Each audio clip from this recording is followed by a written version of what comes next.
Hare Krishna, Radhe Radhe. Happy life with Kanha ji की इस नई वीडियो में आपका फिर से स्वागत है और आप हैं मेरे यानी शिवानी के साथ। आपका पूजा नियम कब भंग नहीं होगा, यही है आज की इस वीडियो का विषय। तो चलिए वीडियो को शुरू करते हैं। जैसे कि हम अपने घर में तुलसी की परिक्रमा करते हैं, सुबह शाम उन्हें दिया अर्पण करते हैं और ऐसे में हमें कहीं बाहर जाना पड़े तो हमें ये लगता है कि हमारा ये परिक्रमा का नियम है या दीपक का नियम है, ये टूट जाएगा, भंग हो जाएगा। लेकिन इसके विषय में शास्त्रों का कहना है कि अगर आप अपने घर में परिक्रमा करते हैं तुलसी की या दिया अर्पण करते हैं और आप अपने घर से अपने मित्र के घर आ गए हैं, तो यहाँ पर जो तुलसी हैं उनकी अगर आप परिक्रमा करेंगे या उन्हें दिया अर्पण करेंगे तो आपका ये नियम भंग नहीं होगा। आपकी तुलसी हो या आपके मित्र के घर की तुलसी हो, एक ही बात है। बिल्कुल इसी तरह से आपके घर में जो ठाकुर जी विराजमान हैं, आप उनके सामने बैठकर जो पूजा अर्चना करती हैं और आपको अपना घर से किसी और के घर जाना पड़ रहा है, तो वहां पर जो ठाकुर जी विराजमान है वही पूजा अर्चना आप उनके सामने बैठकर भी कर सकते हैं।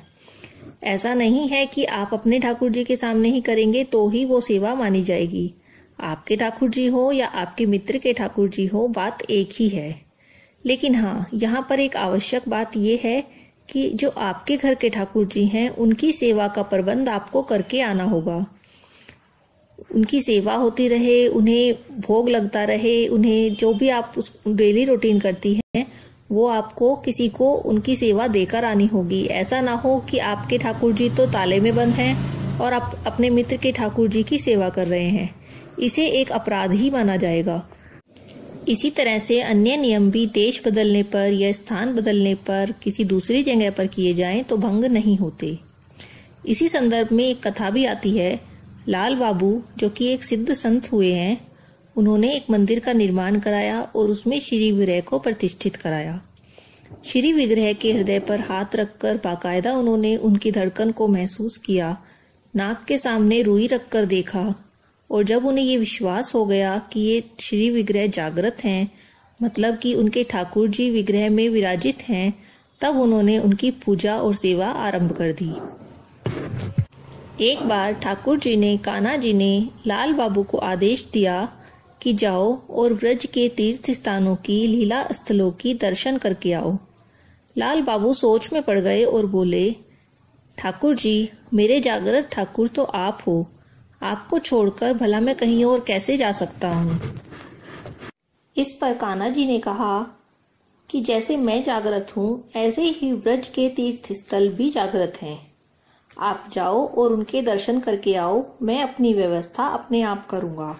जिन नियमों का पालन आप यहाँ पर करते हो उन्हीं नियमों का पालन आप कहीं भी कर सकते हो, आपके वो नियम भंग नहीं होंगे। तब लाल बाबू ने उस मंदिर को छोड़ा और 84 कोस की ब्रज की तीर्थ स्थलों के दर्शन करने के लिए, लीला स्थलियों का भ्रमण करने के लिए निकल पड़े।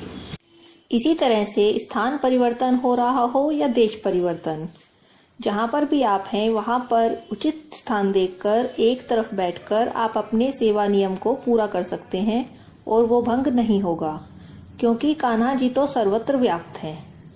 इसके अलावा आपके जो ठाकुर जी हैं उन्हें आप अपने हृदय में विराजित करने का प्रयास करें। जब भी आप आंखें बंद करें तो आपको आपके ठाकुर जी के दर्शन होने चाहिए।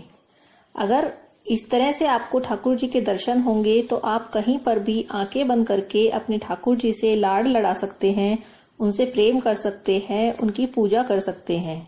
अगर हम अपने ठाकुर जी के श्री विग्रह को अपने हृदय में विराजित करने के प्रयास में सफल हो गए तो वो सदा ही हमारे साथ रहेंगे।